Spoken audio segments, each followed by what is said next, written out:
우리나라 말에 중국은 사성이 있고요. 발음에 대해 사성이 있어서 어떻게 읽느냐에 따라서 그 뜻이 달라지지만 우리나라는 그런 게 없다고 하는데 그렇지 않은 것 같아요. 우리나라에도 성조가 있어서 같은 문장을 읽어도 그 성조에 따라서 뜻이 다르게 해석이 되는 경우가 있습니다. 이런 거예요. 내용은 똑같습니다. 우와, 꿈꾸는 것 같아 라고 이야기를 하면은 그 뉘앙스는 어떤 것입니까? 너무 좋은 거예요. 너무 행복한 겁니다. 그런데 이건 꿈일 거야. 같은 단어인데도 꿈이라는 단어가 들어가는 것임에도 불구하고 이건 꿈일 거야. 꿈이어야 해 라고 하는 것은 일이 좀 틀어진 것 같아요. 일이 잘못되었을 때, 빨리 잊고 싶을 때, 이 현실을 벗어나고 싶을 때 이건 꿈일 거야 라고 하는 말 아닙니까? 여러분, 살면서 꿈꾸는 것 같다.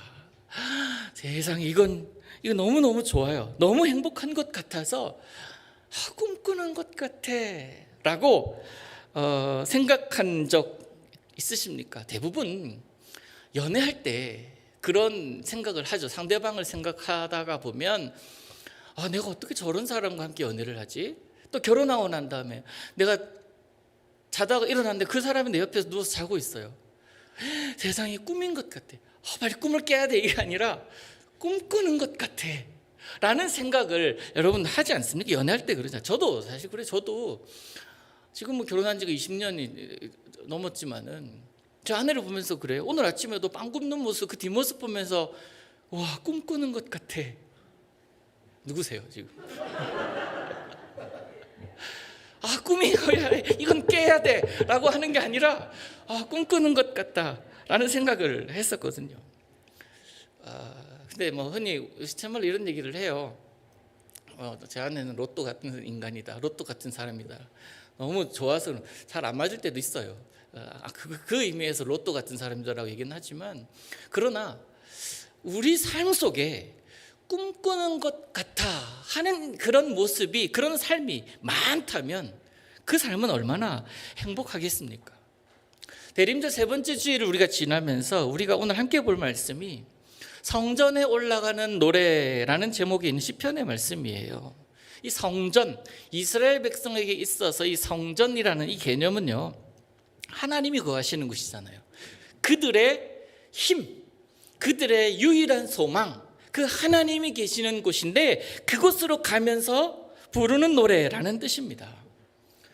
우리가 지난 3년여 동안에 코로나로 인해서 엄청난 영향을 많이 받았습니다. 우리가 사실 처음 시작할 때는 이렇게까지 그 영향을 줄 거라 생각을 안 했잖아요. 금방 끝나겠지. 누구도 예상하지 못한 결과가 그러나 여전히 진행되고 있습니다만은, 그러나 다행히도 요즘은 그 영향력이나 그 세기가 좀 줄어든 것 같아서 인원이 많아도 괜찮은 것 같은 시간을 지나고 있습니다. 여러분, 이 코로나로 인해서 우리가 깨달은 게 뭡니까? 다른 것은 차지하고서라도 코로나가 발병하게 되는 원인을 볼 때에 많은 학자들이나 많은 사람들이 이렇게 얘기를 합니다.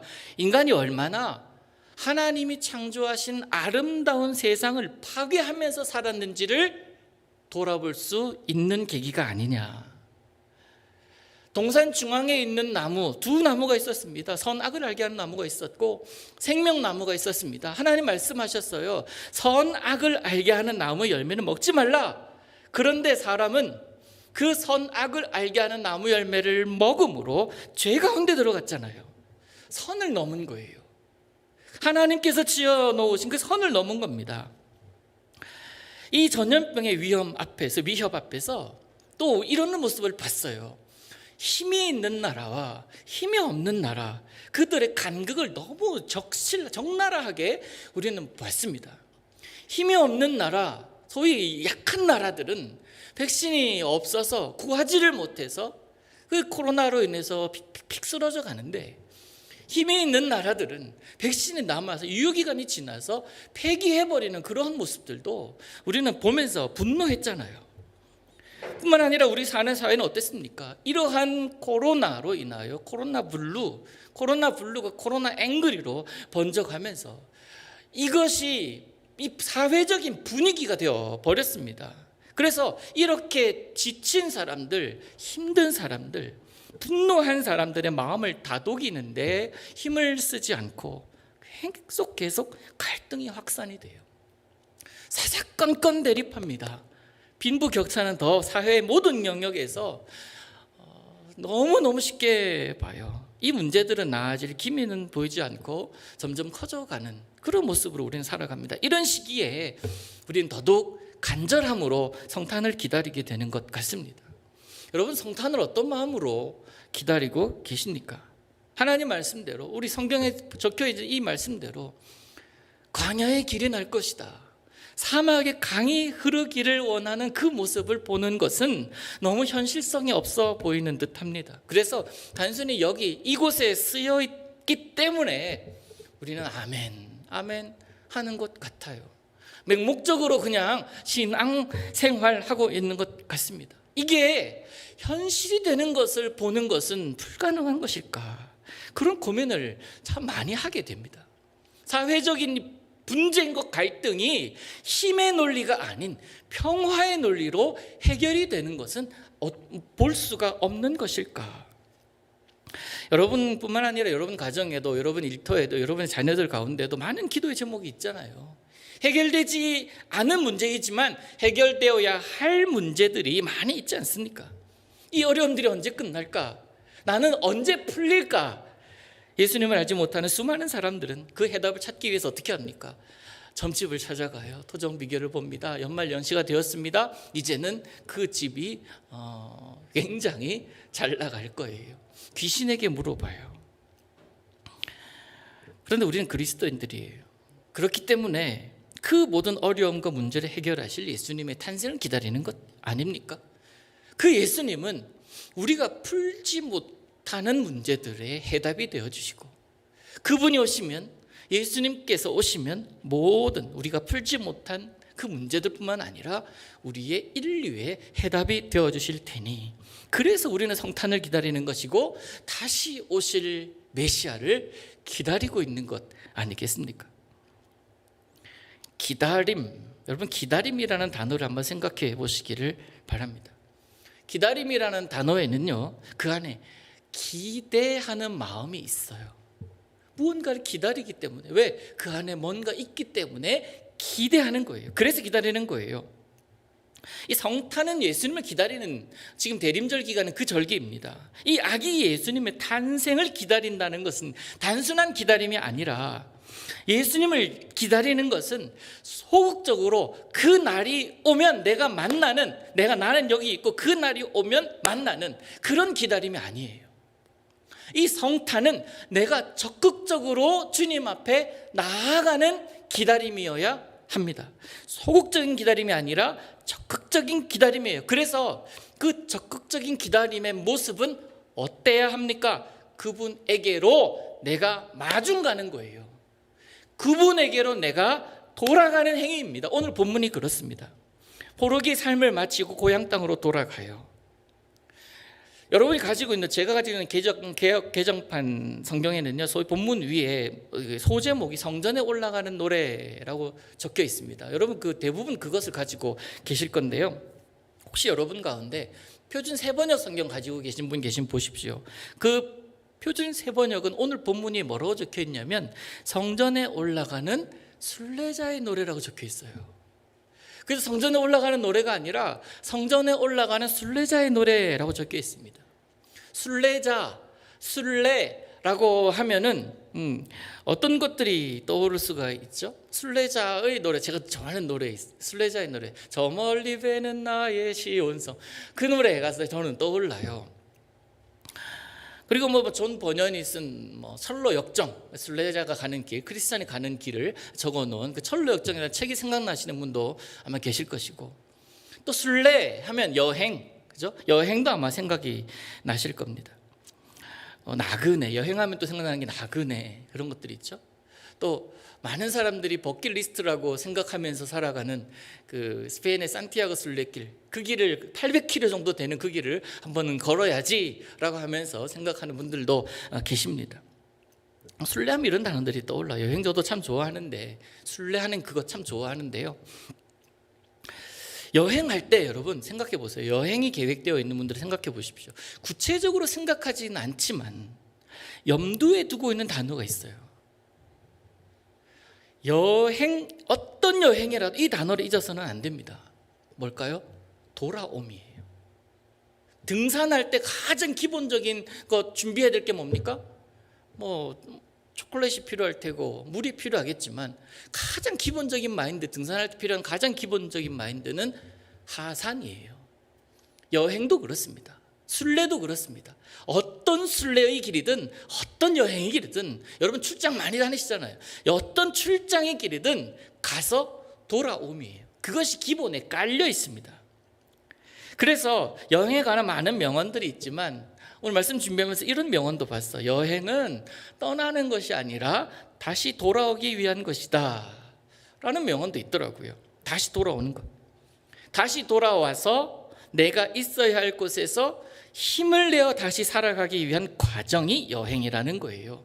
그래서 우리 인생도 여행이다라고 이야기를 하잖아요. 왜? 돌아갈 곳이 있는 자들이기 때문에. 그래서 그 여행이라고 하잖아요. 오늘 말씀 6절의 마지막 단어가 있습니다. 돌아오리로다. 돌아오리로다. 내가 어디에 있든지 어느 모습으로 살아가든지 어떤 형편으로 내가 서 있든지 간에 어디에서든 돌아오리로다. 어디로? 성전으로, 하나님 구하시는 곳으로 뭐 하면서? 노래하면서 돌아오리로다. 바벨론에서의 포로로서의 삶은요, 그들은 참 고역이었고 힘든 삶이었을 것입니다. 마치 사망의 음침한 골짜기를 걷는 것과 같은 그런 하루하루였을 것입니다. 언제 하나님이 우리를 회복시킬지 모르는 희망이 없는 삶. 무엇을 위해 내가 살아야 할지, 내가 왜 이 생고생을 하면서 살아가는지 아무 이유 없이 그저 하루하루 살아가는 삶. 그게 포로잖아요. 그게 노예잖아요. 그게 종 아닙니까? 그저 다람쥐 쳇바퀴 돌듯이 하루하루 살아가는 인생이었을 것입니다. 의미를 모른 채, 이유를 모른 채 그저 살아갑니다. 이때 하나님께서 그들을 회복하시려고 그들에게 다가가신 거예요. 다가가신 하나님, 이제 회복하겠다라고 선언하시는 그 하나님. 그리하여 그들은 출발합니다. 성전 향해서. 내 마음의 성전이 있는 곳, 그곳은 다 황폐해져 있지만, 이스라엘 그 예루살렘은 다 황폐해져 있지만, 그러나 내 마음의 성전이 있는 그곳으로 돌아가는 거예요. 그들은 그렇게 출발, 그렇게 말씀하신 하나님의 모습을 보면서, 하나님의 그 모습을 보면서 무엇을 회복했겠습니까? 이스라엘을 향한 거룩한 정체성이에요. 하나님의 백성이다라는 그 사실을 회복시킨 것입니다. 다시 말해서 너희들은 바벨론 이 땅에서 고생해야 될 사람들이 아니라 거룩한 땅 시온에서 노래해야 될 자들이야. 그것을 회복시키는 거예요. 그 모습을 보면서, 그걸 느끼면서 이제 출발이라고 하시는 그 하나님의 선언을 보면서, 나 아직까지 하나님의 백성이로구나. 나 이렇게 비참하게 살아도, 이렇게 내가 힘들게 살아도, 이렇게 내가 억울하게 살고 어렵게 살아도 나 하나님의 백성이로구나 라는 그 사실이 회복이 되는 거예요.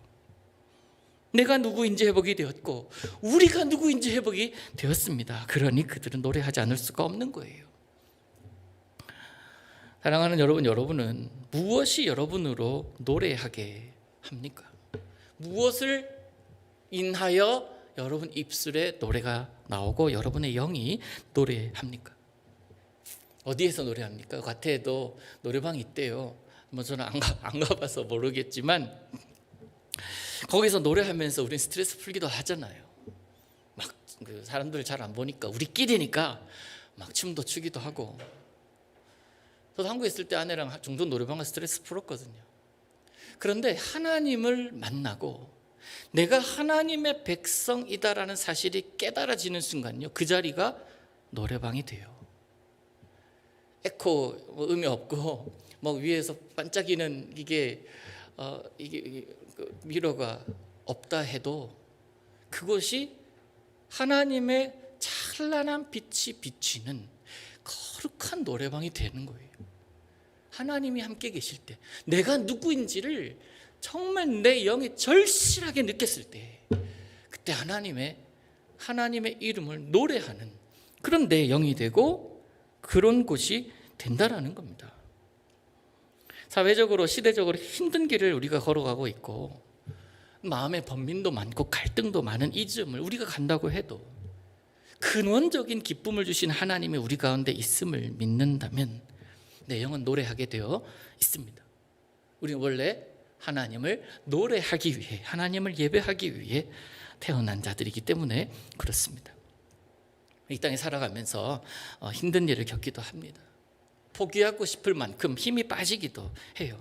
다른 사람과 또한 비교해 볼 때에 왜 나는 하면서 자괴하게 되기도 하고 서러움에 눈물을 흘리기도 합니다. 억울한 일을 당해서 가슴 아픈 일을 겪으면서 우리는 힘 빠지는 것 같은 느낌이 드는 게 사실이에요. 때로는요, 어떤 방법도 이 문제를 해결할 수가 없다. 어떤 해결책도 떠오르지 않을 때가 있어요. 아무리 기도해도 응답이 없어서 답답할 때도 있습니다. 그런데요, 여러분, 그때 어떻게 해야 되는지 제가 방법 하나 알려드릴게요. 답답해서 미칠 것 같을 때, 나는 왜 이렇게 잘 안 될까 하는 그런 생각이 들 때, 답답할 때 없을 때나, 아니요, 왜 나는 왜 이렇게 잘 되지 할 때는 걱정 안 하셔도 그런 생각하지 마시지만, 답답할 때 그때 방법 하나 알려드릴게요. 문제 앞에서, 어려움 앞에서 방법 찾지 마십시오. 방법 찾지 말자고. 어떻게 풀어야 할까를 생각하지 말고요. 방법이잖아요. How to, 방법이잖아요. 누구를 찾아야 될까를 생각해 보시길 바라요. How to가 아니라 who예요. 누구를 생각해야 될까? 누구를 찾아야 할까? 즉, 방법 말고 누군가를 찾자는 겁니다. 세상 사람들은 도움을 줄 만한 사람을 찾겠죠. 때로는 어제까지도 왼수 같은 인간임에도 불구하고 그가 내 도움이 될 만한 사람이라면 자존심이고 뭐고 없습니다. 계산했을 때 저 사람 도움이 필요하다 싶으면 그냥 숙이고 가야 돼요. 그게 방법이니까. 그런데 믿는 사람들은 달라야죠. 방법을 찾을 게 아니라, 문제 앞에서 해답을 찾을 게 아니라 누구를 찾아야 되나? 하나님 찾아야죠. 문제 앞에서 하나님 찾아야죠. 하나님 앞에 나와서 무릎 꿇어야죠. 하나님께서 해결해 주셔야 근원적으로 해결이 되니까. 잠시 내가 여기 찢어졌는데 여기 밴드 붙일 수준이 아니라 내가 이 피가 왜 나는지, 속에서 골마서 났다 그러면 속을 여기를 찢어가지고 속을 드러내야죠. 그저 단순히 밴드 하나 붙여서 끝나는 게 아닌데 근원적인 해결이 우리 가운데 있어야 되지 않겠냔 말이에요. 내 인생에 있어서, 우리 인생에서 모든 문제들은요, 내가 풀 수 있는 것은 문제가 아닙니다. 내가 풀 수 없는 것은 내가 풀 수 없는 거기 때문에 맡겨야 돼요. 누구에게? 우리 주님께. 그래서 내가 풀 수 없는 문제들이 너에게 있구나라는 사실을 주님께서 아셨기에 이 땅에 오신 거예요. 그래서 주님, 이 문제 풀어주십시오가 아니라 주님, 내가 주님 필요합니다 라고 고백하면서 나가야 돼요. 하나님은 인류가 죄악 가운데 있을 때에 우리를 구원할 방법을 찾지 않으셨습니다. 하나님은 어떻게 생각하셨어요? 저들에게 내가 필요하다라는 거예요. 저들에게 내가 필요하다. 예수님은 방법일 뿐이었습니다. 우리 하나님 입장에서 예수님 방법이었어요. 그런데 하나님은요, 내가 필요하구나. 그래서 하나밖에 없는 아들을 우리에게 보내주신 겁니다. 아들을 보내주신 것은 구원의 방법이지만 하나님 먼저 우리에게 하나님 자신이 필요하심을 아셨던 거예요. 그래서 이 땅에 예수님께서 오셨습니다. 그걸 뭐라 그래요? 성탄이라고 하는 것입니다. 그러니 여러분, 문제 앞에서 이 시간 이후로는 해결책 찾지 마십시오. 그 해결책은요, 또 다른 문제를 야기시켜요. 인간적인 방법은 또 다른 문제를 야기시켜서 또다시 해결책을 찾아야 됩니다. 그것이 반복되니까 힘든 인생이에요. 딱 한 분, 하나님 찾으면 돼요. 예수 그리스도의 그 피 묻은 십자가를 내가 붙들면 돼요. 거기에서 뚝뚝 떨어지는 그 피 한 방울 내 인생에 묻으면 내 인생은 달라집니다. 내 인생은 완전히 하나님의 사람으로 인하여 하나님의 사람이 되어서 하나님을 노래하는 인생이 될 것입니다. 아기 예수님이 탄생을 기다리는 이 즈음에 이런 관점에서 우리가 하나 다짐해야 할 것이 있습니다. 그래서 옆에 분이랑 이렇게 얘기하십시오. 예수님을 마음에 담으십시오.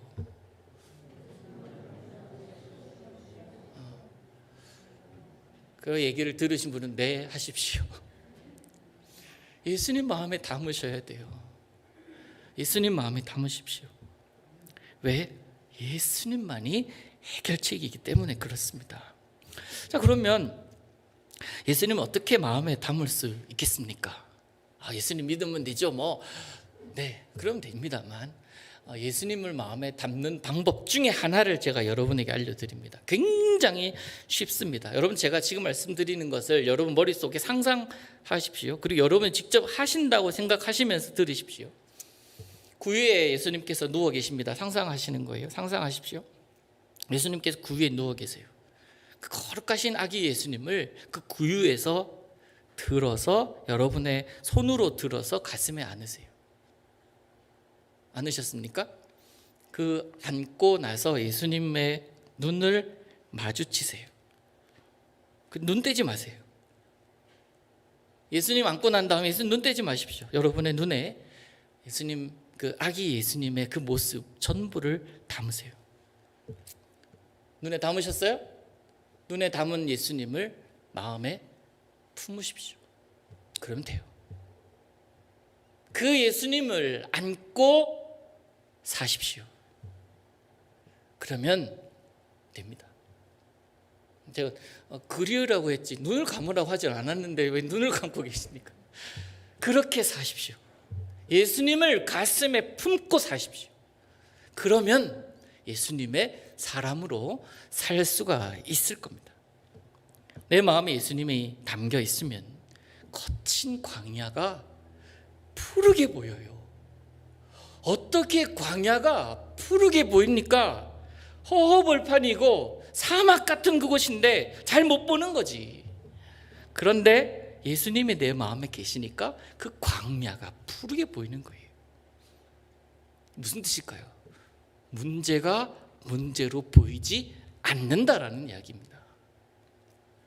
내 마음에 예수님이 없을 때는 푸른 풀밭도 거친 늘게만 느껴지고 잔잔한 호수, 바람이 하나도 없는 호수임에도 자꾸 파도가 보여요. 무섭게 보입니다. 또 다른 사람들과 자꾸 나를 비교해요. 다른 사람들은 주께서 푸른 풀밭으로 인도하고 계시는 것 같은데 나는 왜 이렇게 사망의 음침한 골짜기를 가는 것 같이 여겨지냔 말이에요.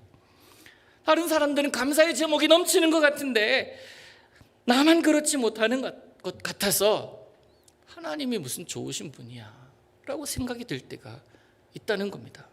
실제로 지난번에 제가 감사 제목 270까지 썼다 그랬잖아요. 어떤 분이 여러분 중에 한 분이 저한테 이런 얘기 270개요? 못 믿겠어요. 저한테 보여주세요 라고 하신 분이 계셨어요.